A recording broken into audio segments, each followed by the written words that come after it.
e que serve para avançar ainda mais em direção aos mesmos nobres ideais buscados no passado. Por isto não nos servimos da sugestionabilidade, medo, credulidade etc., meios adaptados ao subdesenvolvimento.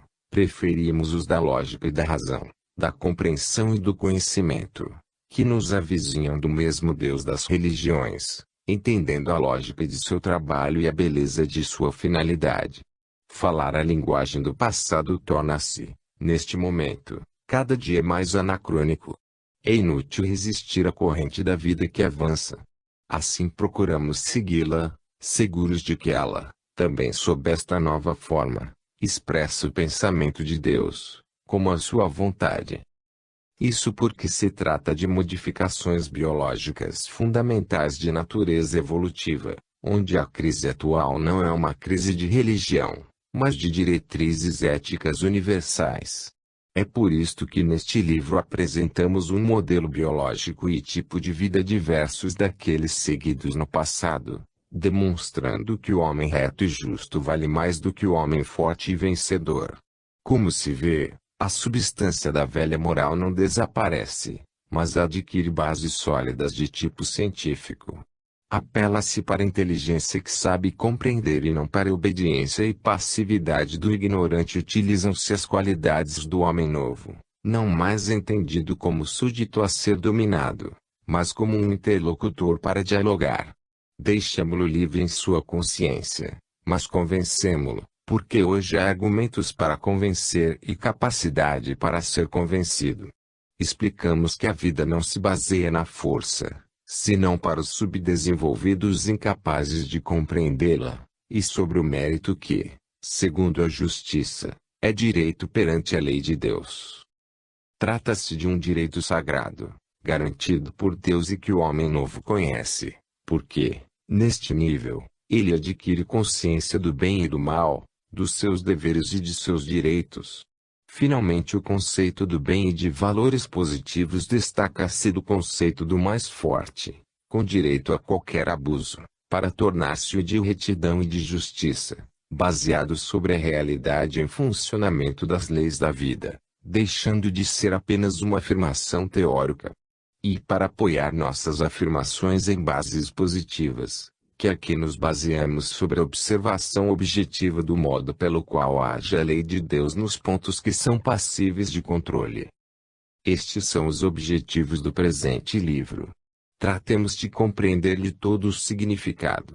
Quis ele nascer em um momento histórico gravíssimo, de cuja importância poucos se dão conta. Mas o fenômeno já está funcionando e nós estamos dentro dele. Portanto, não é mais hora de discutir se a revolução existe ou não, mas de observar como ela está se desenvolvendo. Hoje ocorre um fato novo na história. Não é uma religião, mas é o princípio religioso que cai. Nasceu uma vez a oposição, mas em torno dos mesmos conceitos básicos, pelos quais as duas partes continuavam a entender-se, porque a sua linguagem permanecia a mesma.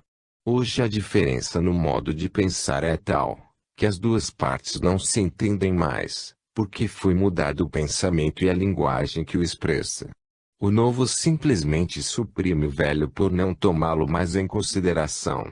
Procede-se dessa forma até chegar ao ponto de uma dessacralização e desmisticismo global que fazem desaparecer os velhos conceitos, postos fora de uso.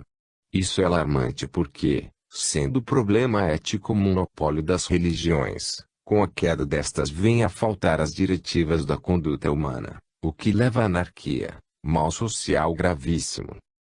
Vemos assim cair todo o instrumental dos velhos expedientes psicológicos coatores, necessários para induzir o homem a comportar-se bem, e não se sabe com que substituí-los para não terminar no caos.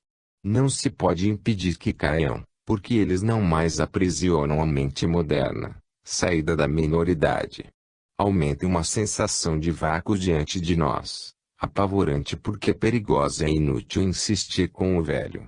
A orientação moral deve agora ser conseguida por outro caminho e funcionar com outros métodos. Os do passado eram ótimos e funcionavam bem para o homem da época, mas não servem para o homem moderno. Para compreender o significado deste livro, devemos então compreender o significado da atual revolução espiritual, porque é em função desta que aquele nasceu. Não se trata de uma cisão de doutrina, mas de um fenômeno de evolução, porque não se tende a formar um novo grupo dissidente ao lado do velho, permanecendo no mesmo nível, mas a deslocar todo o grupo para um outro nível. De fato, hoje o antagonismo é entre progressistas e conservadores dentro da mesma doutrina. A dissensão não ocorre entre dois partidos destinados a sobreviver fixando a cisão, mas entre a parte que deseja avançar e a que não quer, porque é automaticamente liquidada por velhice. Trata-se de um fenômeno evolutivo, e podemos dizer que ele consiste em uma superação para avizinhar-se sempre mais de Deus. Neste caso não temos uma cisão em partes, mas um salto avante, o que significa uma continuação no caminho da evolução. O caminho não é a destruição do velho, mas a construção do novo. O primeiro é somente um fato implícito no segundo, necessário para a sua realização. Basicamente, como já dissemos, trata-se de um fenômeno de evolução, sadio e vital, segundo a lei de Deus. Por isso o seu esquema é diverso daquele dos cismas do passado, que representavam uma moléstia do grupo e produziam seu debilitamento. Naqueles cismas a mudança da cisão era em sentido horizontal, de superfície, e levava à divisão. No caso atual aquela mudança é em sentido vertical, de evolução ascendente, entre o passado e o futuro, e tende a unificar-se em um plano mais alto. A tônica é diversa. Hoje não se trata de conquistar espaço vital com proselitismo, mas de transformar-se por evolução. O fenômeno já está se realizando. A vida lançou-se nesta direção. Isso para o homem significa dever cumprir um imenso trabalho de construção. Se cai a velha ética, é preciso encontrar uma nova, porque uma ordem é necessária.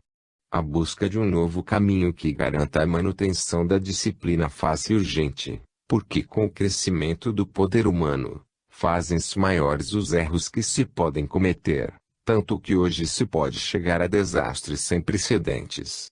As regras de orientação mudam quando, em vez de uma carroça, a gente dirige um automóvel a alta velocidade. Antigamente, éramos protegidos pelas limitações impostas por nossa ignorância que não permitia pôr as mãos sobre as grandes forças da vida. Mas pensemos que mentalidade diversa é hoje necessária para dirigir-se, quando basta apertar um botão para que estoure uma guerra atômica capaz de destruir a humanidade. E o aumento de tal potência humana ocorre e difunde-se neste momento com um crescimento impressionante e irresistível, de modo que o perigo de arruinar-se por inconsciência faz-se sempre maior. Pode a ciência, então, tornar-se loucura? Devemos sustar seu progresso? Não. Devemos somente desenvolver, paralelamente, uma consciência ética para saber fazer bom uso daquele progresso. Antigamente, em um regime de inconsciência e de irresponsabilidade, era possível sobreviver brincando impunemente, tomando-se algumas liberdades que só uma ética aproximativa, simplista, formal, preceituada, com base mística e emotiva podia permitir. Hoje, a ciência, mostrando-nos que tudo é regido por leis exatas, fez-nos matar um sonho e colocou-nos perante uma dura e complexa realidade que não perdoa. Pagam-se todos os erros, com justiça, mas paga-se tudo, com exatidão matemática, fatalmente, sem possibilidade de escape, sem aquela elasticidade de soluções que o problema elementar, formulado a grosso modo permite. Com o progresso, pelo contrário, os problemas fazem-se sempre mais numerosos e difíceis. Não é mais válido o velho método de legar a sabedoria dos avós de pai para filho. Não cremos mais nas fábulas infantis, que outrora nos mantinham encantados. Na falta de outras diretrizes há quem as peça ainda as velhas mitologias religiosas, como a criança que busca refúgio entre as saias da mamãe. Mas ela está envelhecida e não pode mais ajudar, mesmo porque nos tornamos muito grandes para que ela o possa fazer. Desejaríamos continuar a brincar e a sonhar, mas estamos crescidos e uma vastidão ilimitada, inexplorada, eriçada de problemas novos, todos a serem resolvidos, assalta-nos de golpe a visão. Saberemos construir-nos espiritualmente até a altura necessária para cumprir este imenso trabalho? Esta é a angústia do homem atual.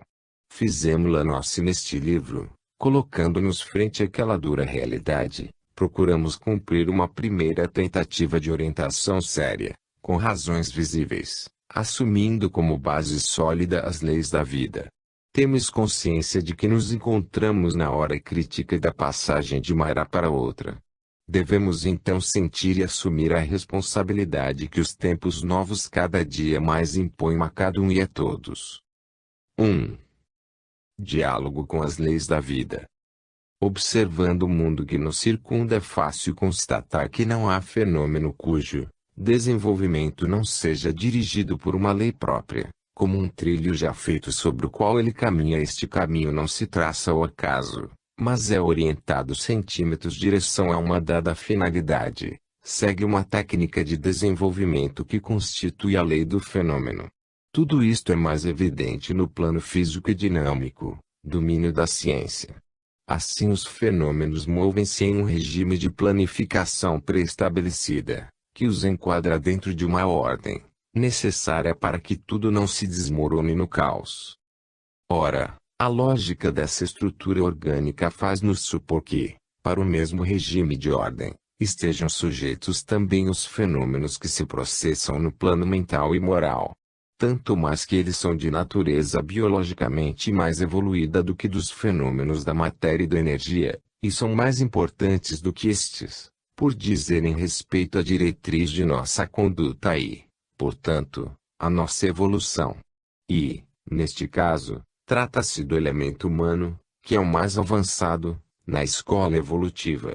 Em contradição com tudo aquilo que a ciência nos mostra acontecer nos campos de seu domínio, seria absurdo que a mesma coisa não acontecesse também na zona do ápice da vida, posta frente à evolução, no ponto de sua mais intensa atividade de conquista. A razão nos diz que, além do universo da matéria e da energia, deve haver também um universo do espírito constituído dos valores imponderáveis morais e ideais, isto é, uma outra ordem de fenômenos regulados, como acontece com os outros, por leis que lhes disciplinam o funcionamento.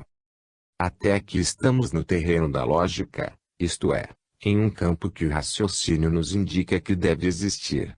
Ora, esta premissa autoriza-nos a admitir, como hipótese de trabalho, a existência de leis reguladoras de tais fenômenos, e nos autoriza também a lançar-nos à pesquisa delas para conhecer a técnica de seu funcionamento. Isto é o que neste livro nos propomos fazer. Ponhamo-nos então num terreno prático, positivo, analítico, experimental. Esta pesquisa já foi por nós seguida e inicialmente aqui oferecemos os primeiros resultados, para que possam ser utilizados e também desenvolvidos, depois desta nossa fase inicial de pesquisa. Não procuraremos persuadir o leitor com dissertações teóricas, mas colocaremos sob seus olhos, sobretudo os fatos e os resultados da análise dos mesmos. Que o próprio leitor repita a experiência se quiser, com outros fatos tomados para exame, para controlar a validade das conclusões tiradas de nosso trabalho. A nova pesquisa é possível e pode-se fazer tanto mais profunda quanto mais longa ela for executada. Nós aqui estamos apenas debruçados sobre os umbrais de um mundo novo, do qual só nos aparece uma primeira revelação. Basta esta, porém, para fazer-nos pressentir que a estrada a percorrer neste sentido é longa e que nos leva longe demais. Não porque posemos de descobridores, mas porque os fatos que provam uma presença de leis neste campo lá estão, podendo ser verificados por todos, em todo lugar e momento, prontos a revelar a qualquer um que os observe como é regulado seu funcionamento. Fatos nos quais se manifestam aquelas leis já acontecem em todos os lugares e assim a sua descoberta pode ser feita por qualquer um. Conhecer estas leis para depois adequar-se a elas, significa possuir a arte da conduta certa e portanto pode gozar de todas as vantagens que dela derivam, e evitar todos os danos que são consequência fatal de todo erro contra aquelas leis. Estamos fazendo um discurso utilitário, coerente com a realidade da vida que é utilitária. Nós o estamos fazendo em um momento no qual o homem passa da fase infantil à de adulto. Ele é então capaz de compreendê-lo. A vida parece ter aberto um concurso entre quantos procuram oferecer-lhe a ideia de que precisa hoje para cumprir a tarefa de reconstrução necessária, depois da atual tarefa de destruição do passado. É evidente que, presentemente, se vive em um ritmo de transformismo evolutivo acelerado em todos os campos. Essa é a ideia nova que procuramos formular e oferecer, convencidos de que a vida, atualmente, vai aceitar, se servir aos seus desígnios. A vida sabe o que faz. Quem observa seu funcionamento, desde suas primeiras tentativas elementares e formas menos evoluídas até suas construções mais complexas e evoluídas, não pode deixar de encontrar nela uma inteligência superior. Ainda que contenha males e imperfeições, a vida sempre vence e avança. Se ela, além de suas formas, é constituída, também, de uma inteligente diretriz de funcionamento, é inegável, então, que deve ser possível comunicar-se com essa inteligência para compreender qual é o seu pensamento e a sua vontade. Ora, comunicar-se significa estabelecer um diálogo no qual se propõe questões e se obtém respostas. Isto é exatamente o que procuramos fazer, baseando-nos na lógica indicada, dado que esta era a estrutura do fenômeno, onde o diálogo deveria ser possível. Chegados a este ponto, trata-se de resolver o problema de como conseguir estabelecer esse diálogo. É certo que a vida pensa. Vemos seus efeitos, que nos revelam uma extraordinária sabedoria. Mas a vida não formula seu pensamento com palavras, como fazemos nós. Ela age, não fala. Sua linguagem é concreta, manifesta-se materializada nos fatos. Para entender aquela linguagem, é necessário observar aqueles fatos. Trata-se de descobrir neles aquele pensamento subterrâneo que se esconde sepulto no íntimo da realidade. Mas ele foge a nosso exame. Como apreendê-lo então? Há momentos, como o atual, de trabalho febril por parte das forças da vida.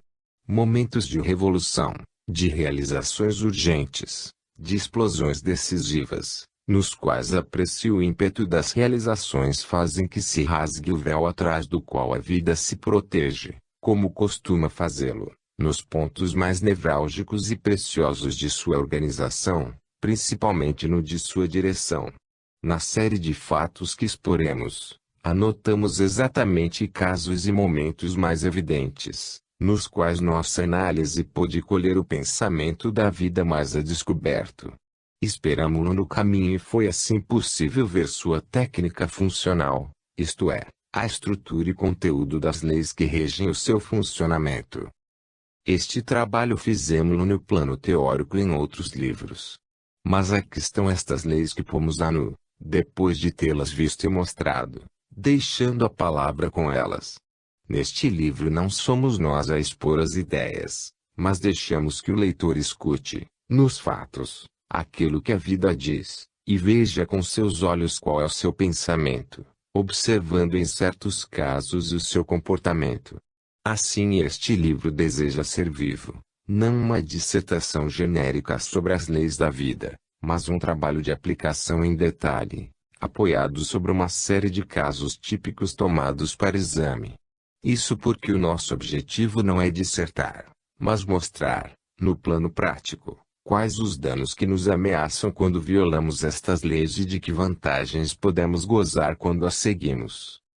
Como saber de qual premissas negativas derivem resultados positivos? É preciso aprender a comportar-se, a escolher a solução justa para nossos problemas. Se colocarmos uma premissa positiva, podemos contar com ditas leis, porque elas devem levar-nos a resultados positivos. Em suma, Trata-se de conquistar uma nova consciência da vida e um senso de responsabilidade, fruto de um conhecimento anteriormente não possuído. Trata-se de passar do estado de incerteza do primitivo imprevidente, a um novo modo de viver, regido por uma planificação inteligente, para possuir em vez de uma vida incerta e perigosa, uma vida garantida e protegida. Mas aquilo que é mais urgente para atingir tal planificação e gozar as suas vantagens, é o conhecer e, portanto, o seguir as leis da vida. Sem isto bate-se a cabeça, a cada passo, contra aquelas leis que reagem a cada violação, comportando-se para conosco como nós nos comportamos para com elas. É portanto de supremo interesse conhecê-las, seja para evitar danos, como para ganhar vantagens. Se em outros livros tratamos dos problemas espirituais com sentido de fuga do mundo, agora, para acompanhar o esforço da vida no momento atual, estamos seguindo neste a orientação positiva prevalecente, a qual adere a nova cultura da tecnologia contemporânea. Porque visamos a resultados reais, é que deixemos falar a vida com sua linguagem de fatos controláveis por todos, para concluir com uma ética racional e científica, mas universal como a ciência, independente de posições fideísticas. Mais do que de elucubrações filosóficas, hoje há necessidade de um guia prático sobre como comportar-se para evitar o próprio dano, há necessidade de resposta à própria questão e de um conhecimento que permita resolver favoravelmente os próprios problemas. 2. A nova ética. Antes de examinar a casuística, devemos orientar este trabalho, reassumindo vários conceitos já desenvolvidos, que o leitor necessita ter em mente. A nossa vida é composta de uma série de atos que podemos observar em sua origem, desenvolvimento e conclusão. Eles unem-se entre si ao longo da linha causa-efeito, constituindo ciclos maiores, até formarem o do desenvolvimento de uma vida e o máximo da ascensão evolutiva.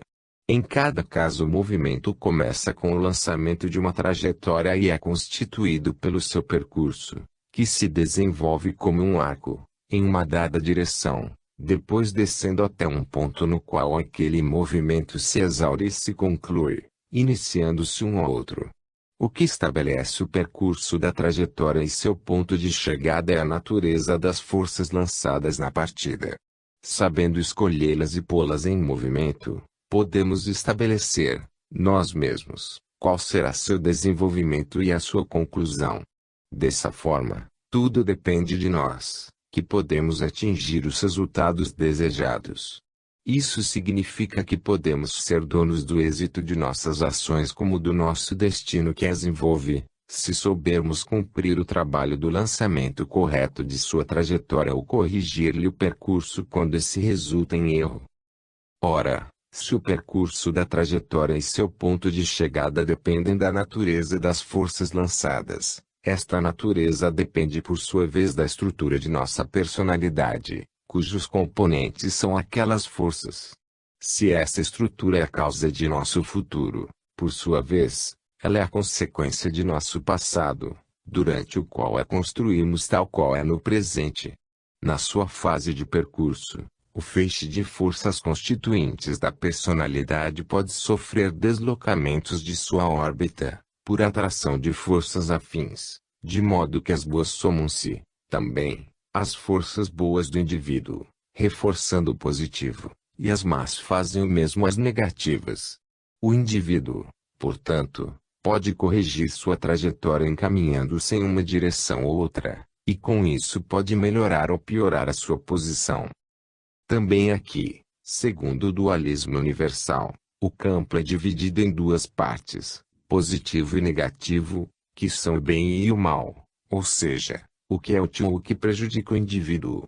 Eis porque a ética exige uma conduta do tipo positivo, porque ela quer o nosso bem e a positividade na ação conclui a nosso favor, enquanto que a negatividade, a nosso dano.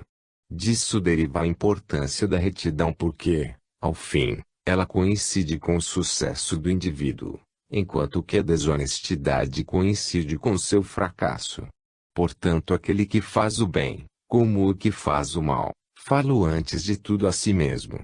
De resto, seria absurdo que a vida, com sua sabedoria e inteligência, violasse a lei de causa e efeito, porque aquilo que se semeia se colhe. Sendo absurdo também que a vida, em virtude de seu retilíneo utilitarismo e seu impulso ascensional, propusesse qualquer coisa de negativo.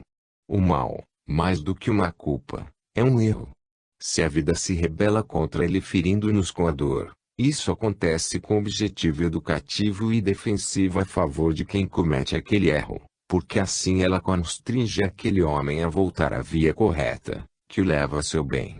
Vice-versa, se a vida rejeita aquilo que é o mal, ela aceita e sustém aquilo que é o bem.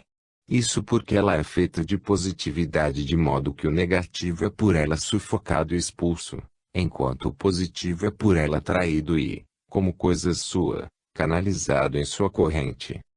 Para quem quiser, pois, saber por que a vida é positiva, isto é, benéfica, construtiva, salvadora, podemos acrescentar, referindo-nos a nosso livro-sistema, que o pensamento que se acha em cada fenômeno em nosso universo é devido à presença nele do aspecto imanente da divindade, paralelamente àquele transcendente.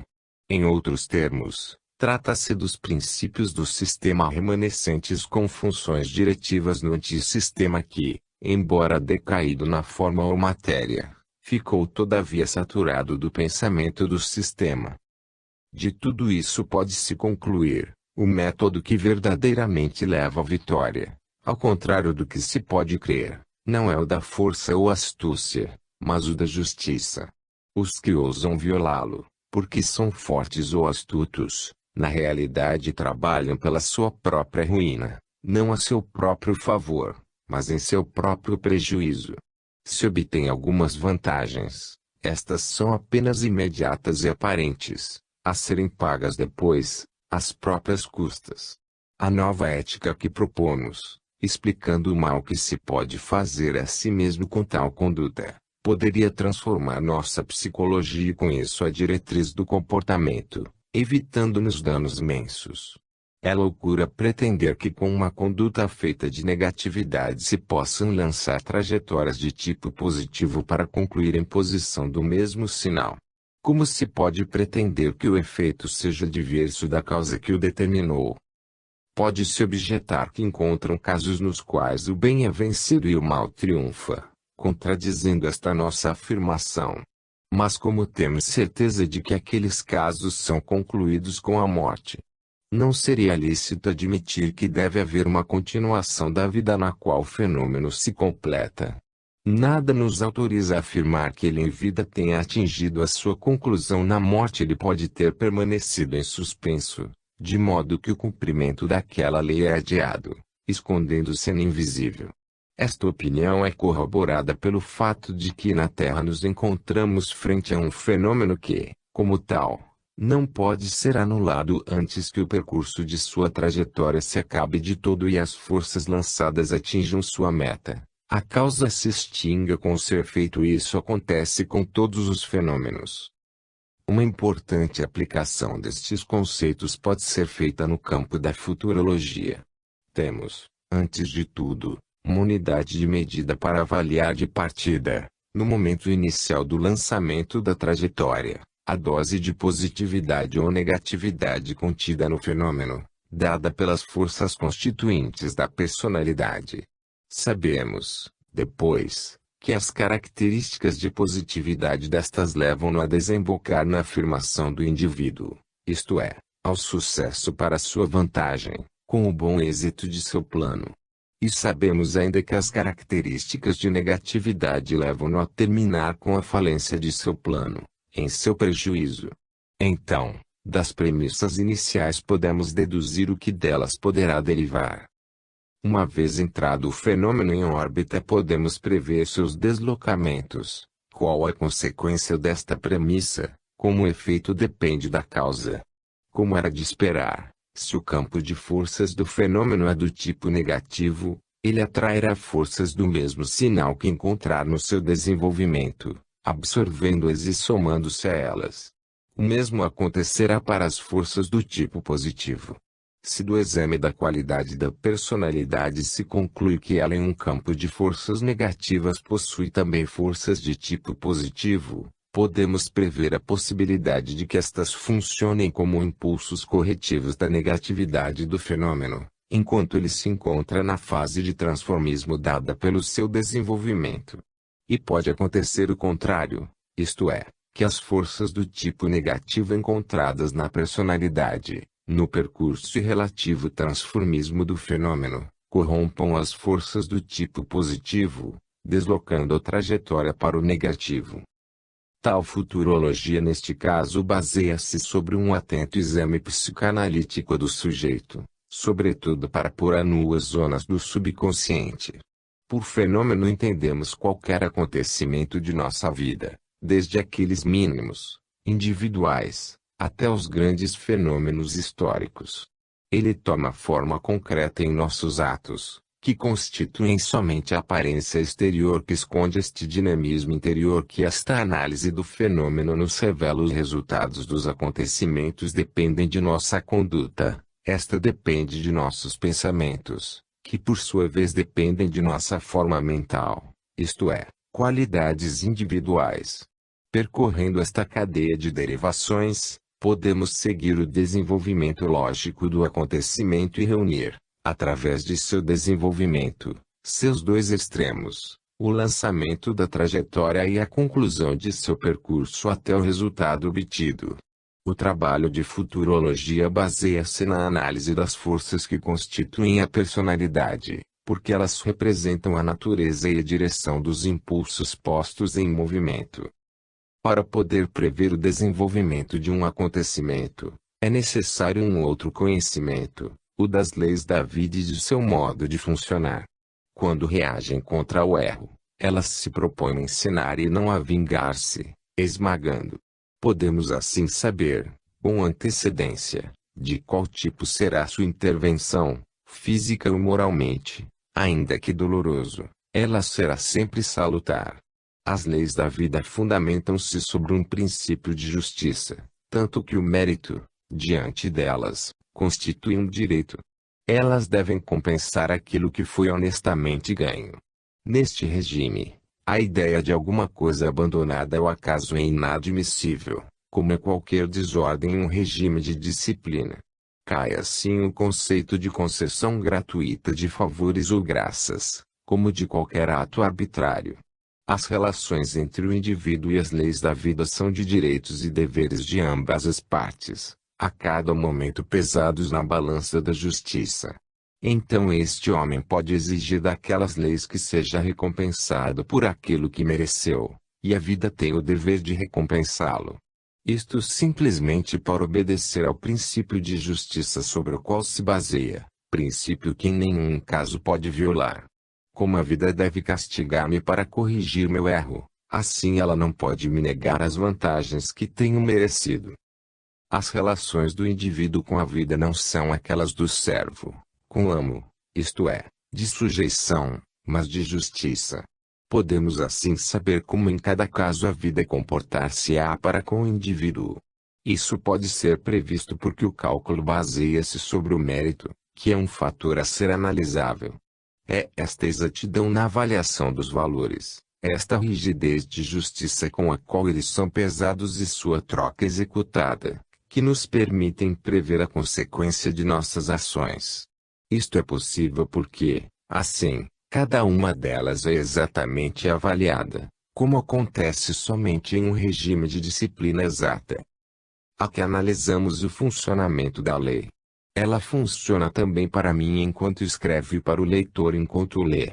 Segundo aquilo que colocamos em um prato da balança, encontramos depois o peso correspondente no outro prato.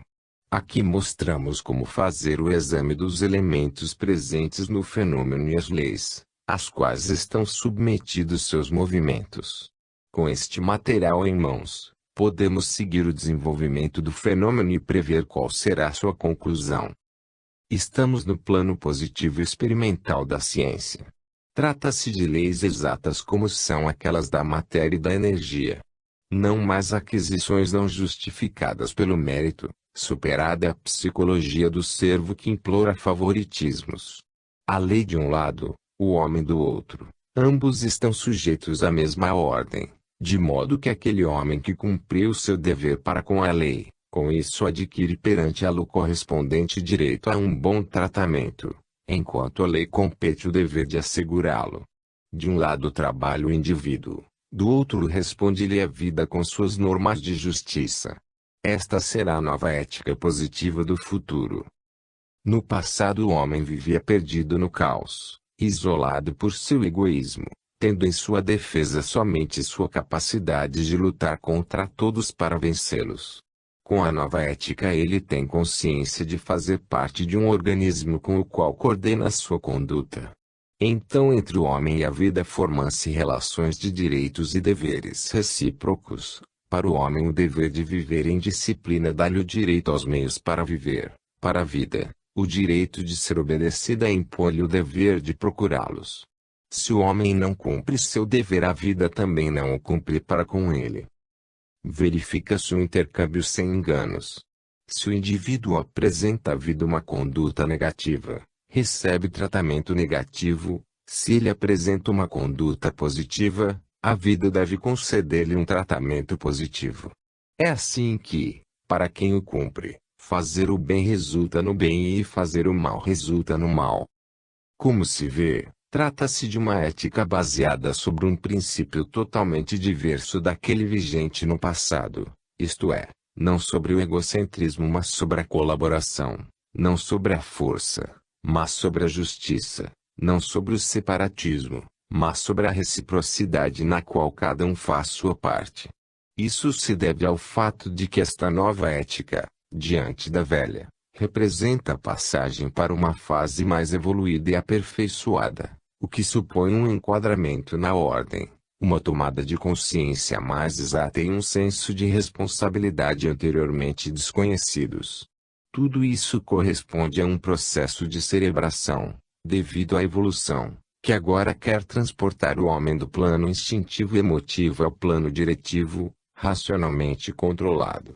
Trata-se então, não de uma destruição do velho, mas de sua continuação e ascensão, não de uma substituição mas de um aperfeiçoamento. Estas duas fases obedecem a dois princípios diversos, o caos para o primitivo, a ordem para o mais evoluído. No caos a atividade fundamental é a luta. Se não me defendo, ninguém me defende. Na ordem a base é a disciplina. Quando cumpro o meu dever isso é suficiente para que tenha posto em movimento as forças que, naquele regime, são encarregadas da minha proteção. Isto já começa a realizar-se na parte civilizada de nossa humanidade, mais próxima do estado orgânico. No caos é lícito agredir, mas só quem sabe lutar e vencer sobrevive. Na ordem não se pode agredir, mas quem faz seu trabalho útil à coletividade deve por esta ser protegido para que ele possa fazê-lo. Então ele não deve perder seu tempo em lutar, dado que é mais útil produzir, segundo sua especialização. Somente nesta fase mais avançada isto é possível, por ter alcançado o senso social da coletividade, o que falta na fase precedente, na qual os indivíduos não sabem se fazer valer, reagrupando-se, porque estão exauridos pelos atritos causados por seu separatismo. É questão de divisão do trabalho de uma forma de maior rendimento utilitário, porque assim a energia que era gasta na luta é encaminhada para uma maior produção. Hoje já se procura evitar aquele desperdício, porque se começa a compreender quão contraproducente é o método da luta. Assim a função de guerreiro, uma vez fundamental, desvaloriza-se sempre mais diante da função do trabalhador. Ora, quando sabemos que as premissas de um fato, lançamento de trajetória, estão em nossas mãos, que as consequências estão pois em mãos das leis da vida, e conhecemos a técnica funcional dela, eis que nos é possível orientar nossa conduta para o nosso bem em vez de para o nosso mal. Isso leva a uma grande modificação na própria vida, estabelecendo as causas dos acontecimentos, ou sofrendo seus efeitos. Não é que a vida mude. O que muda é o homem que, passando a um nível evolutivo mais elevado, porque entende mais, se comporta diferentemente em seu próprio interesse. A vida tem funcionado e continua a funcionar sempre com os mesmos princípios. É homem que evolui assim vê aquilo que antes não via, evitando desse modo erros e dores que daí derivam. A conclusão dessa nossa dissertação é que nossa maior preocupação é o cumprimento de nosso dever, cada um examinando em que ele consiste. É o suficiente para pôr uma premissa positiva no movimento que dela deverá desenvolver-se como consequência. Feito isso, sabemos que ele se desenvolverá em sentido favorável a nós, porque as leis da vida providenciarão para que assim aconteça. Atenção, porém, porque com a vida não se brinca. Se apenas pretendemos fingir que fazemos nosso dever, procurando dar a entender isto aos outros e também a nós mesmos, a vida não se deixará enganar e nos pagará com um desastre. É incrível a que elevação evolutiva e suas consequências a aplicação de tais princípios pode levar. Quando se sobe até este plano cai a lei da luta pela seleção do mais forte, porque o modelo do biologicamente o melhor, o novo tipo que a evolução quer produzir, é, ao contrário, o mais inteligente, não fisicamente mas mentalmente poderoso. Então o maior problema, o da sobrevivência, será resolvido com estes meios, que muito melhor saberão ser bem-sucedidos. Entramos assim no regime de ordem próprio de um nível evolutivo mais avançado, regime no qual a retidão atinge o valor de técnica aperfeiçoada para a defesa da vida. Tivemos que explicar estes princípios diretores, porque era necessário antepor esta orientação geral, antes de passarmos a sua aplicação nos casos que examinaremos nos capítulos seguintes. 3. A técnica do fenômeno. A posição do homem é a seguinte: ele vive no seio do grande organismo do todo, que é dirigido em seu funcionamento pelo pensamento da lei que representa a presença de Deus ou sistema, imanente no antissistema que é o nosso universo.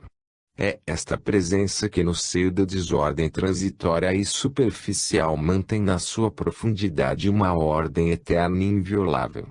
A este fato devemos o não desmoronamento de tudo no caos, mas, ao contrário, sua contínua evolução em direção ao melhor. Ora, cada erro contra aquela ordem produz dor. O homem, porque ignorante da lei, comete erros contínuos. Seu maior trabalho consiste na contínua fabricação de suas dores. Dessa forma, tudo parece construído de modo a terminar com a geração de sofrimento para o próprio homem. Mas o fenômeno não se interrompe, ao chegar a conclusões tão tristes. Tal fato é justificado porque, naquela dor, está a salvação. Ela é uma escola de aprendizagem, portanto um instrumento benéfico, porque quem aprendeu não repete o erro e com isso elimina a dor.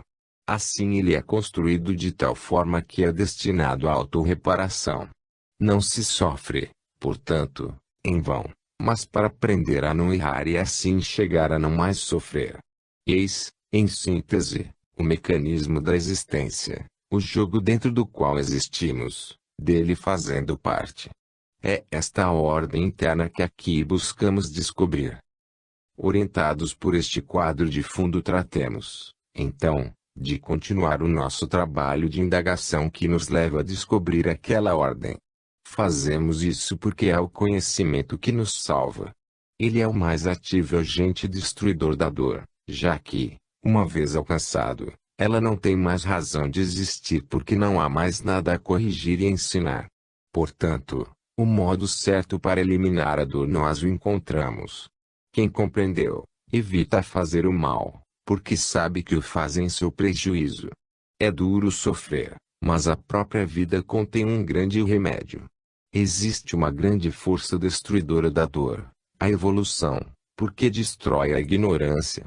É sagrado então, em cada campo, o trabalho de conquista do conhecimento. Continuemos, portanto, sobre essa estrada o nosso trabalho de análise. Nos capítulos seguintes, faremos uma breve casuística, isto é, Exporemos uma série de fatos observados por nós enquanto eles aconteciam, seguindo-os desde seu início até sua conclusão. Faremos esta análise para compreender a técnica de seu funcionamento e para apossarmos-nos dela com o fito de dirigir novos casos que quisermos iniciar, até levá-los a bom êxito, como desejamos. Para atingir este escopo, consideramos cada ato por nós iniciado para chegar a um dado fim, ou seja, evento em que tomamos parte ativa, como um fenômeno em movimento, de modo que ele se move de um ponto de partida a um ponto de chegada. Observá-lo-emos neste seu trajeto, nas causas que precedem seu lançamento, nos seus elementos constituintes, no desenvolvimento de seu transformismo em seu caminho, por obra das forças que o determinam e daquelas que encontra no ambiente. Observaremos o fenômeno nas conclusões às quais ele por si poderá chegar ou, devido à nossa intervenção, poderemos obrigá-lo a chegar. Aplicaremos estes conceitos, penetrando nos detalhes da casuística para compreender o significado recôndito dos fatos.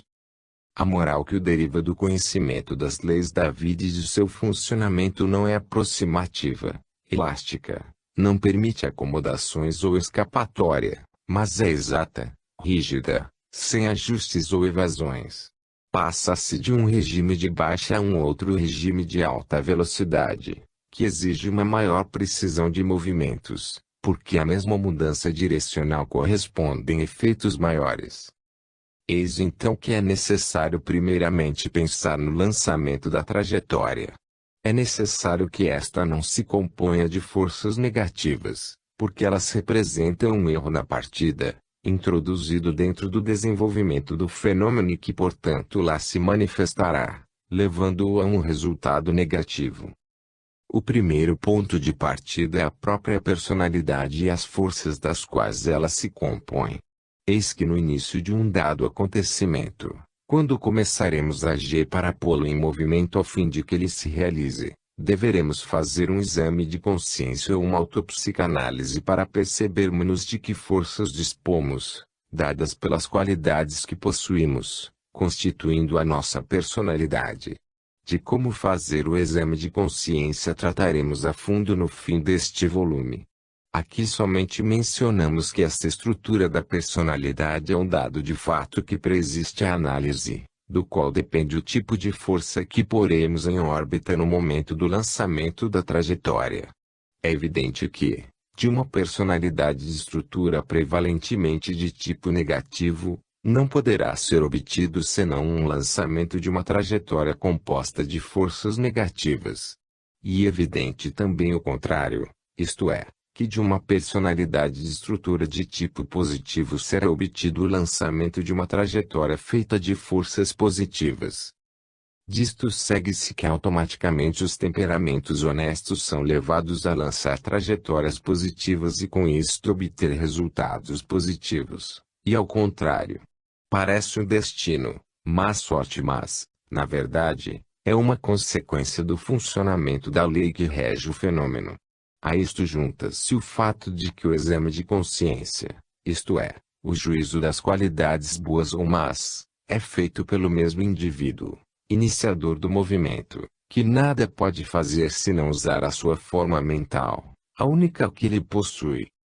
Ora, este instrumento de ajuizar pode ser ele mesmo, positivo ou negativo, isto é, justo ou errado, ou seja direito segundo as leis da vida, ou distorcido pela negatividade da personalidade. Neste segundo caso, o lançamento da trajetória em direção errada, ou seja, contraproducente, tendente a resultados negativos, é fatal. Mas é necessário reconhecer que isso também é justo, porque é consequência direta do fato de que aquela personalidade compõe de forças negativas. Na execução do exame de consciência, é necessário estar prevenido também pelo fato de que sobre a função de julgar pode influir o subconsciente, sempre pronto a fazer aflorar de seu imo seus próprios impulsos. Ele é astuto, pronto a fazer apreciações distorcidas a seu modo para satisfazer sua vontade. Também disto falaremos melhor mais adiante. Capítulo X. Ele quer sobreviver tal qual é, afirmando-se à sua maneira. Assim, luta para impor-se, para consegui-lo, disfarça-se com argumentos que lhe dão razão, enverga uma auréola de virtude para esconder suas qualidades negativas. É a besta original que emerge não cancelada. Então, por meio de um tal exame de consciência assim viciado de início, não podemos obter senão um resultado falsificado. Que se deve fazer então para obter bons resultados? Antes de tudo, é necessário uma personalidade de tipo positivo. Se, porém, ela é negativa, é necessário procurar antes de tudo corrigir sua negatividade, de modo que sobre ela, reduzida ao mínimo, possa prevalecer a positividade com tudo aquilo que se segue. E que é necessário fazer quando, como consequência da estrutura negativa da personalidade, foi completado o lançamento de uma trajetória deste tipo. Então não há mais nada a fazer senão procurar corrigi-la. Vejamos como. No caso de trajetórias totalmente negativas, não há nada a fazer. O desastre final é fatal. Seria necessário que a personalidade negativa que realizou o lançamento seguisse ao longo a escola da própria correção, à custa de provas, até a tornar-se positiva. Mas observemos o caso mais frequente, o da trajetória mista. A personalidade pode possuir um fundo de positividade com zonas de negatividade. Estas então constituem na trajetória como que nós de resistência. E preciso descobri-los. Eles são erros contra a lei da vida. E preciso desfazê-los. Eles são desvios. É necessário endireitar seu caminho. Isso se pode fazer esperando que aqueles impulsos negativos se esgotem, consumindo sua energia inicial. Pode-se intervir de outra maneira, pondo voluntariamente em movimento, impulsos positivos que neutralizem os negativos, opondo-se a eles em sentido contrário. Assim pode-se combater também a tendência dos impulsos negativos de atrair para seu próprio campo outros impulsos negativos, reforçando-se com esta nova ajuda. A presença do negativo, tendente a desviar o percurso da trajetória do sentido positivo, não nos deve alarmar. O fenômeno desenvolve-se como uma luta entre a positividade e a negatividade. Cada erro pode ser corrigido e aqui explicamos como. Se o erro aparece, ele deve ser corrigido e, ao corrigi-lo, aprende-se a não repeti-lo mais. Tudo, até o mal, pode ter uma função construtiva. O problema é neutralizar a negatividade presente no fenômeno, porque ela polui e leva a resultados negativos. Eles são calculáveis, porém, porque são proporcionais à dose de negatividade contida no fenômeno. Daí serem eles previsíveis e evitáveis. É necessário compreender que é desta dose que dependem os resultados finais e que esta dosagem depende de nós. Somos donos dos resultados, porque podemos atingir os que queremos, com a condição de preencher todas as condições necessárias para atingi-los. E agora sabemos quais são elas. E quando os resultados não são obtidos, sabemos também o porquê disso e o que é necessário fazer para evitar este prejuízo. A análise do fenômeno mostra-nos tudo. Não podemos, portanto, culpar ninguém, nem embalarmos-nos com esperanças ilusórias. Mas é necessário analisar e saber dirigir estes elementos, estrutura da personalidade, análise exata das forças que a constituem, colocação destas forças em órbita, executando um lançamento correto de trajetória, depois eventual correção da mesma durante o seu percurso, o que se torna possível, tratando-se de um fenômeno em movimento, no qual se podem, então, inserir novos impulsos. Isso significa acompanhar o desenvolver de todo acontecimento que movimentamos, desde suas primeiras causas, até a sua conclusão. Temos falado de positividade e negatividade. O leitor pode indagar-se que significam, na prática, estes dois conceitos. Positividade significa retidão, honestidade, sinceridade, justiça, responsabilidade etc., qualidades possuídas pelo indivíduo e usadas no lançamento da trajetória. Negatividade significa o contrário. Podemos afirmar que os resultados, no primeiro caso, são positivos e negativos no segundo, porque temos executado verdadeiros controles experimentais e deles obtido confirmação desta correspondência de fatos. No casuística que exporemos nos capítulos seguintes, veremos aplicados estes conceitos, observando a técnica segundo a qual desenvolvem os atos que iniciamos para alcançar um dado objetivo. Mas antes de procedermos à casuística, temos que explicar como tudo isso acontece. Veremos que cada ato nosso é um fenômeno regido por normas dadas do princípio ao fim.